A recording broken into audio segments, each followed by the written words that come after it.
Welcome to the Listening Eyebrow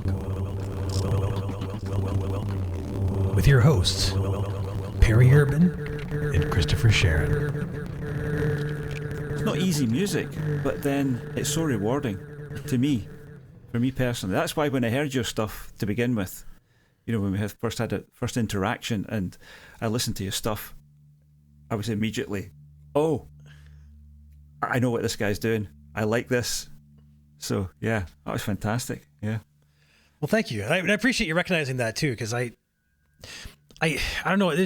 My music is very lonely because I got very little fans, But when I listen to my music, I'm hearing it going like there's got to be people out there that would appreciate this on a level that I can appreciate it, And it's few and far between, and I usually have to ensnare these people and put them into a guided experience to get them to pay attention enough to go like, oh wow, and you're one of the rare exceptions. There was no ensnaring. You just listened to it and went, oh yeah, I want to hear more of this, and your feedback was exceptional definitely. too, which I thought was, yeah, I like that when it's, because it's weird because as a creator of music, I'm sure you feel the same way, or maybe you don't, I can't assume, but I have a really hard time being able to tell if what I'm doing is good or bad.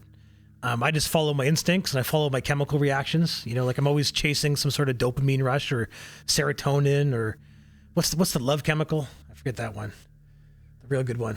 But whatever. But there's like these I feel like every musical decision I make is informed on what gives me the biggest buzz. Like the next note's the one that's got to make me vibrate as much as the note before it, in a good way.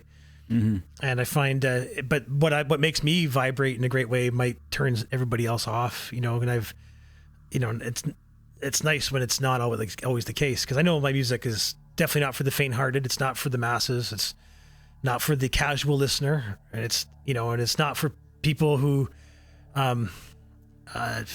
can't handle their emotional internal baggage, when it comes up undesirably. Because my music will pull that out of people. Mm-hmm. I think you're gonna, for me anyway. Like I had a hard time listening to that at certain points myself because I'm being dragged through the exact same things I was trying to spit out when I made that song. And of course, yeah. And so it's both a therapy, and it's what's the word? It's encasing that experience or that moment that inspired it. It encases it into this crystal. Yeah. And it's forever that thing now. Whereas if you hadn't encased it, not only would you probably have lost it to some degree, over the years, the memory would have morphed into something entirely different. Yeah. So the fact that you put it into this crystalline form in the form of a track, and it's mainly the lyrical content we'd be talking about there, but also the way that you emote those lyrics using the music. That's now an experience that and anytime you want to revisit that as the creator of it, you've got that there to go and do that with. And that's it's a very sort of powerfully therapeutic thing for you, but it's also powerfully therapeutic for anybody who wants to access that, because we don't have any way of accessing one another's memories or one another's experience directly. We can't do that. We're not equipped that way. Although if Elon Musk gets his way, maybe we will.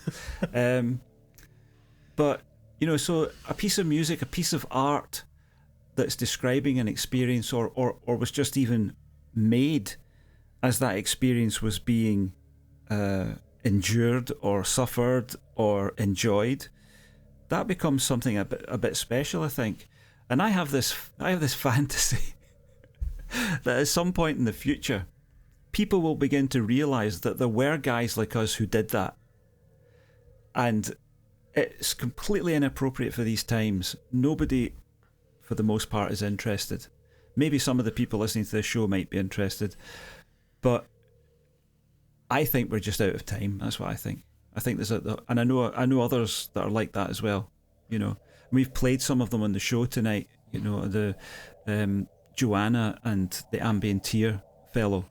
These people don't get huge attention. No. Even Bernelius doesn't sell, which I think is one of the greatest songs ever written. That Black Fisher, he's not selling a lot of music. No. Which is is strange, really. But I have this fantasy that at some point in the future, digital archivists will be digging back through the history, and they'll come across us and they'll go, oh, these guys were doing something different. Maybe that's just a fantasy, I don't know. I like to think that way too, you know. I hope we don't get swallowed up in some sort of digital, you know, like coffin. You know, I do hope it becomes a museum piece of, you know, endless art. Because right now is a beautiful time for music, I think. Because until in the last 10 years, I feel like unless a band was like a big band, a big money band with getting the studio money and the studio attention and all that shit, they didn't sound right. It always sounded like it was made in someone's bedroom or it was half-assed, you know. But that's not the case anymore. You know, like I think, if anything, I think, you know, homemade music has surpassed mainstream music by leaps and bounds, you know, in every way, not just emotionally and sophisticated but sonically, you know. It's, I think, you know, like when I listen to your music, I find it more sonically pleasing than almost everything I hear on FM radio nowadays. You know, like it's, you know, and it's not because they don't have the money or the care or attention to do it. It's just that there's no passion in it. I don't think, you know, like your music, like you have every bleeding intention of everything. Like you know every smudge and smear and aesthetic, and you might labor over a little sound that no one is ever going to notice, you know, but it's because, you know, you have this like vision, this dream, this care, you know, and you know, and it's everywhere now, you know, and I think and I do hope that it becomes cherished at one time, because I don't think it's going to go on for much longer. I mean, it might be 20 years, might be 10 years, but, you know, with the advent of AI and short attention spans, like, I see what you're saying. I see what you're saying. Yeah, I think people are going to stop. I wonder about. Yeah, I know what you're saying. I wonder about that. We'll need to see how that goes, because the AI stuff that I've heard so far has not been.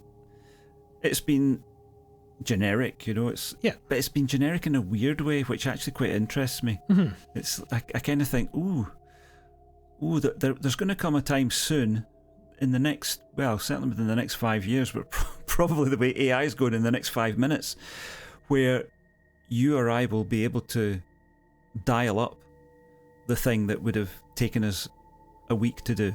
Yeah. But it'll still be ours. That's going to be the trick. I think you're right. I see a lot of people online giving away their prompts for Midjourney, for example. Yeah. You know, saying, this is the prompt I used to get this amazing image. Folks, you're not recognising what's going to be happening here. You've just given away your copyright to that image. Yeah. Yeah. Anybody can now go and make that image using that prompt or a slight variation on it, or if it's a prompting technique or something that you've used. And I think we're going to have to get used to the idea that when creativity explodes in the way that AI will facilitate, we're going to have to look after our interest in that, because if we don't, it's going to disappear. Yeah. If we don't say that's mine, you know, whether it's an image or a piece of music or whatever. So I'm quite prepared to take ownership of a completely artificially intelligence produced album where I didn't play a note, but I instructed everything. Yeah. I'll own that. I've got no problem with owning that. Because for me, it's always been about the production and the sound, and the music comes second for me. Yeah. And that's not to downplay the emotional impact that music can have, and the fact that that's what I'm seeking as well. So I'm looking for that vibe in the music, as well as, you know, thinking about the production. But yeah, I think when AI gets going, it's going to be very interesting to see how people react. Yeah, to that. I agree, and I was also looking at it from the angle too, not just in the sense of AI becoming a creative force that kills the human spirit or something. I also see it as, I mean AI is just part of this whole thing, that humans are evolving in a strange direction where, you know, like deeply motivating art seems to be it just isn't, you know, like it just seems to be the opposite of the colloquial design. You know, like people's attention spans are just getting shorter. They're getting spread out, you know, and it's a product for environment, right? Like, you know, like back in the 90s when I was growing up, you know, if you weren't within earshot of your telephone on the wall, someone couldn't call you, right? And if you weren't within arm's reach of a dictionary or an encyclopedia, you couldn't verify a piece of information.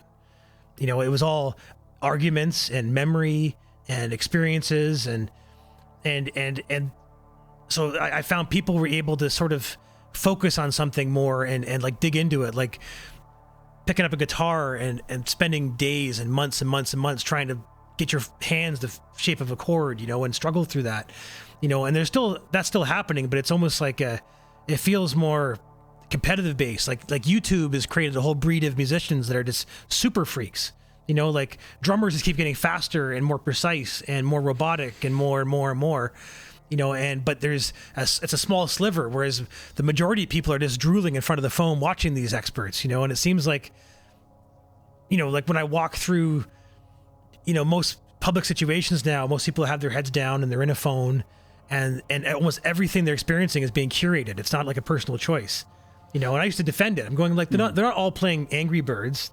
Some people are reading science journals. Some people are, you know, writing a book on their phone. You don't know what they're doing. Like, you can't assume that what they're doing is some sort of lowbrow, immature thing, you know. But from what I'm experiencing, like one example is, like, I have a friend named John, and when he would visit my house and we jam and smoke dope and hang out, he would make these weird comments because he doesn't understand technology the way I do. He would make comments like, YouTube is really awesome at your house.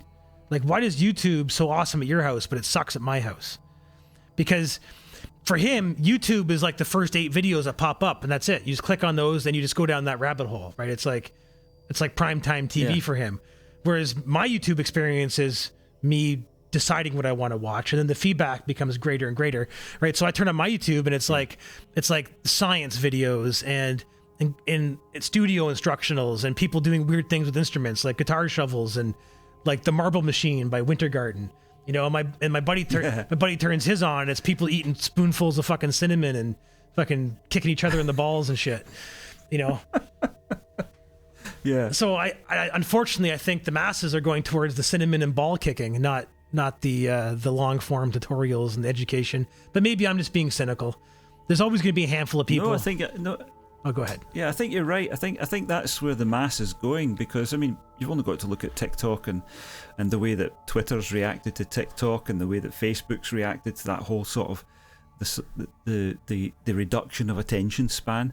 And there's no doubt about it. If you're on your way to work on the train or the bus, as I used to do, you know, the journey passes really quickly if you've got TikTok or something like it, and you can just flip from video to video to video, you know, and that otherwise onerous time period where you can't really do anything of your own, you're just going to work.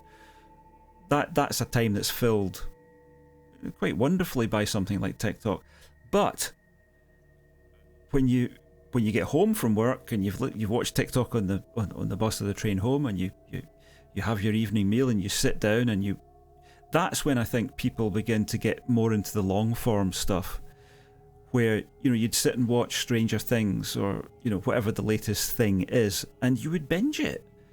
We've done that, you know. You sit down to watch an episode of something, and it's an hour long, and before you know it, it's 2:00 in the morning. Yeah, because you've just got caught up in this whole thing, and you're watching an episodic piece of drama, but you've watched it for 6 hours.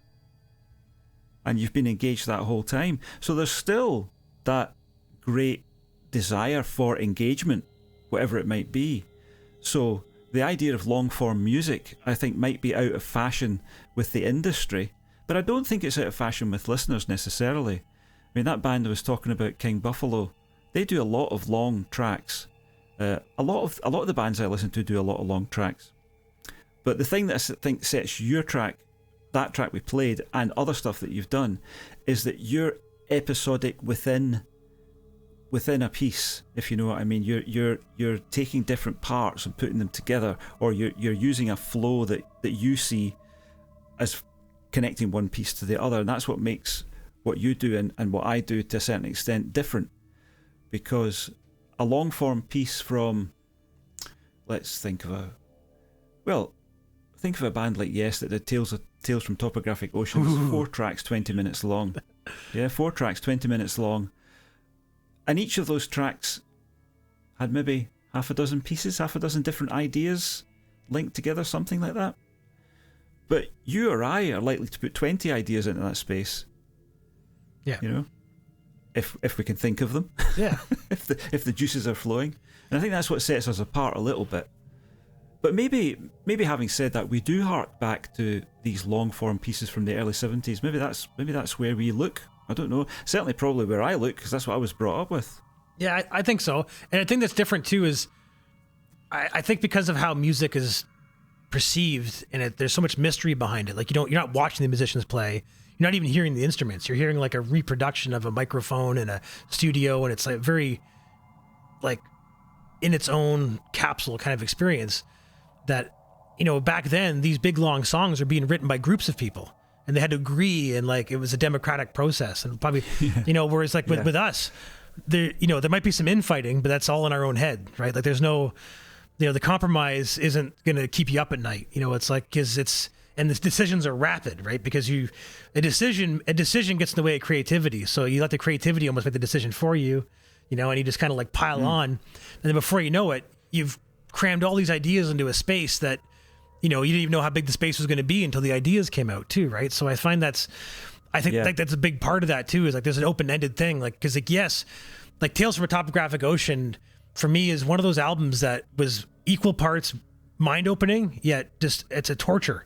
Like, I think they could easily take that album and remix it down to about a third of its size. And it would be a brilliant piece of music. But as it is, it's like it's almost like a litmus test for who can tolerate, torture between little moments of beauty, and that's such a shame to hear you say that. That's one of my favorite albums. I love it. I really love it. Well, it's in my if you ask me like my top 3 Yes albums, it's in there. It's in my top 3. Yeah. So it's not like that's not so bad then. I'm not. So I'm saying like when I'm critical of music, I'm not being like get it out of my album collection. There's just something about that album that, like when I say it's a litmus test, like if you want to clear a room of people you don't like, put that album on, because most of those people are going to leave, and the people you do like are probably going to hang around because they're intrigued the same way you are. They want to hear what's next and find it's ridiculous, and I don't know. Like I said, I'm not trying to diss it, but like my wife, if you want to piss my wife off, put on Tales from a Topographic Ocean, but but she thinks Roundabout's one of the greatest songs ever written, so I can forgive her, so. Well, she's right about that. The remixed, Stephen Wilson did remix that, didn't he? I think he did. Yeah, he did. Yeah. Yeah, I think the remixed album's really good. I mean, the original, I remember it coming out, and I remember it going to number 1 in the UK charts, and we didn't think anything of it. But if you said that now, that an album like that would go to number 1 straight away, it just what? It's impossible. But I've always had terrible problems getting hold of a decent pressing of that album. I had it on vinyl, and it was terrible because I think the tracks are just a little bit too long. They should be about between 15 and 18 minutes is your sweet spot for an album side. I think we should go past that. I know Todd Rundgren did like 70 minutes or something. You do have problems, and I had terrible problems getting pressings of that album. And then when I got it on CD, it didn't sound good because they used the same master as they used for the vinyl, and then somebody remastered it, and that sounded horrible as well. So when Stephen Wilson said that he was going to or I knew that he was remixing it, I went, oh, thank God, it'll sound good at last. And it does. It sounds really good. And that the opening bit with John Anderson's voice ringing around, for years and years I had no idea what he was singing about, just no idea at all, and I still really don't. But I can hear it in my head now, and that beautiful opening. And yes, there probably is a lot of padding and a lot of fluff and just nonsense in it, but I just love it all, because we were talking earlier about, when you listen to a piece of music and it takes you back. That's one of those albums that does it for me. I remember buying it on cassette, and rushing home to play it, and oh wow.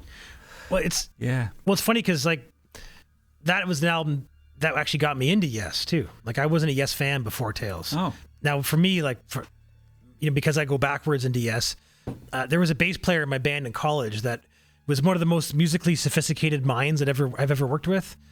Unfortunately, he's very unmotivated and kind of depressed all the time, so he doesn't get a lot of work done. But he's got a brilliant mind. And when we met, his favorite band was Yes, and he was a big fan of Frank Zappa and lots of stuff that I didn't like Frank Zappa at that point in my life, and I wasn't really I couldn't stand John Anderson's voice, and I found I found Steve Howe's guitar playing for some reason. Just there was something about it that seemed predictable to me. But when I listen back to it now, I don't know why I thought it was predictable, because it's brilliant. He's an amazing guitar player. Everybody in the band's brilliant. And then he was trying to win me over by trying to give me Yes music that he thought I would like. And then he gave me Tales from a Topographic Ocean. And that's when I listened to it, I went, yeah, I could see why you thought I would like that. Like I enjoy that. And then I listened to, I think, a live album called Keys to Ascension, Volume 2. Oh, yeah. And that one really grabbed me. And then all of a sudden it was like, it just, a light went off or bulb went off, whatever it is. And it was just, I think, what's that one? Fragile is the one that like I listened to that album all the way through. I was like, holy shit, like Rick Wakeman, oh my God. I can't believe the shit he does in that, and then it just kind of kept going and going. So, yeah. And I've even gotten to see Asia live. I love Yes so much. Oh, wow. Yeah. So, I don't know. Asia wasn't quite Yes. I've seen Yes. No, not quite. But I've seen Yes a couple of times. I saw the Anders of Bruford Wakeman Howe, which is basically Yes without Chris Squire. And I went down to London to see Yes on the reunion tour when they had everybody who'd ever been in Yes was on a revolving stage. That's cool. It was quite funny, really, but great gigs, the two of them. Yeah, great band. They are, and it's too bad. Like, I can't believe they're still going though. I feel like it's insulting to Chris Squire and the whole legacy that they would continue as Yes. Have you heard the latest? You heard the latest album? I haven't put it on yet. No, I know. Is it good? I think I listened to one song. Like there was a single that came out. I think I put it on, and it sounded like Yes.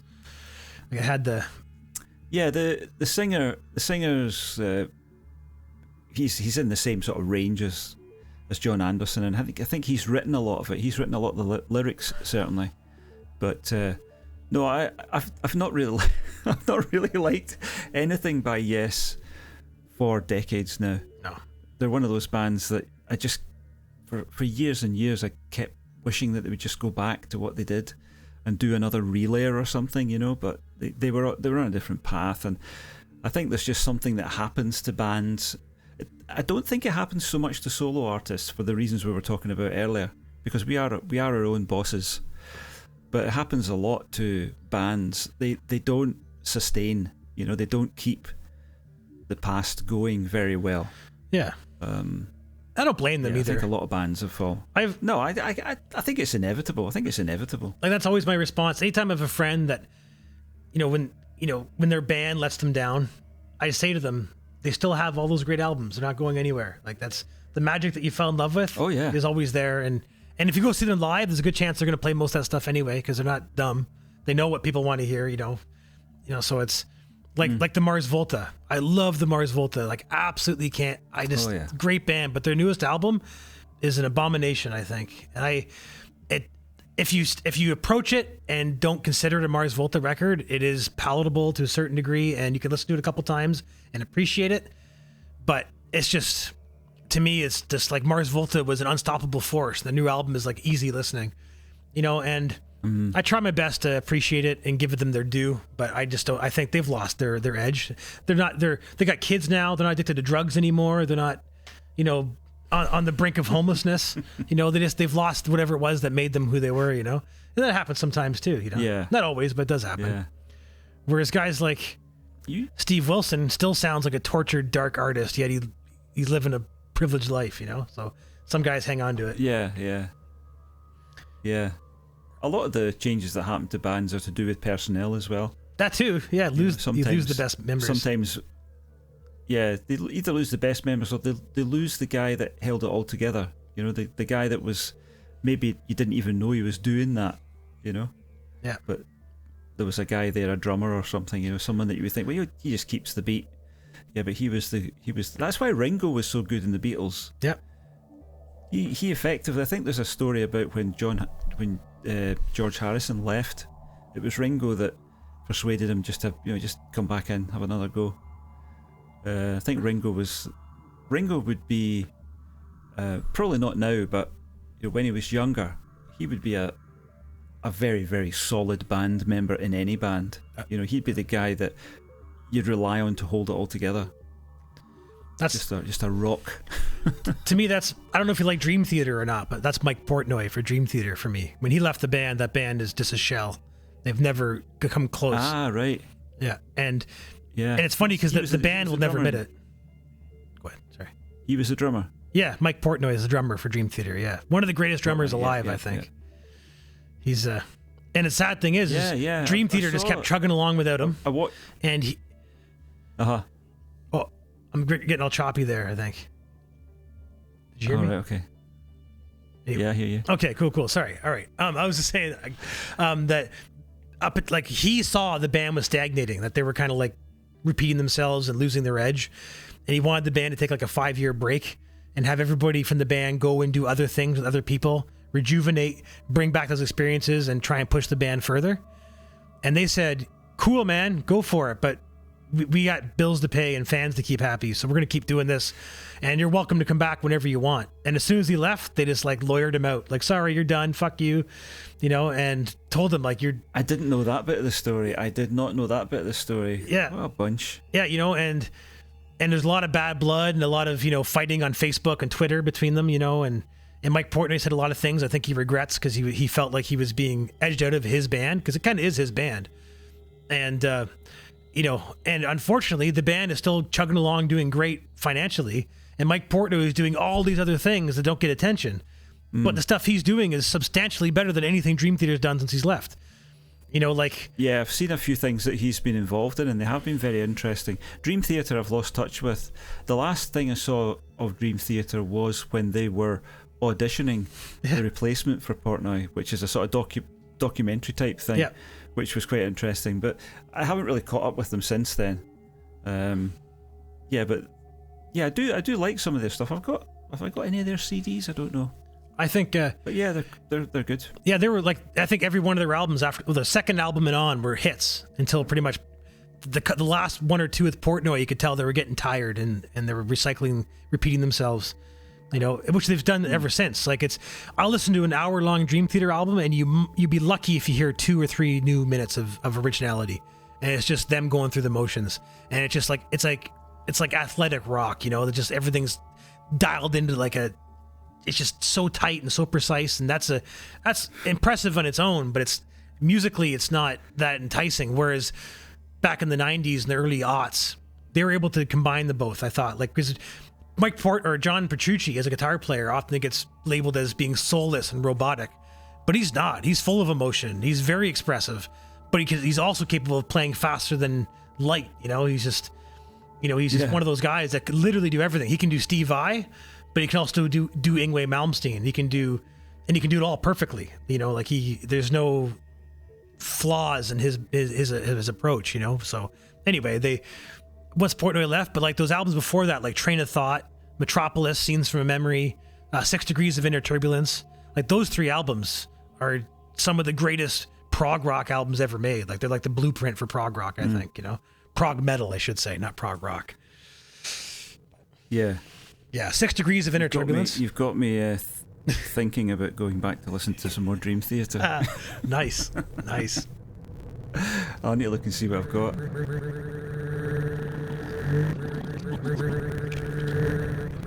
Alright, sure for starting. Never hear it. Sorry. Are behind the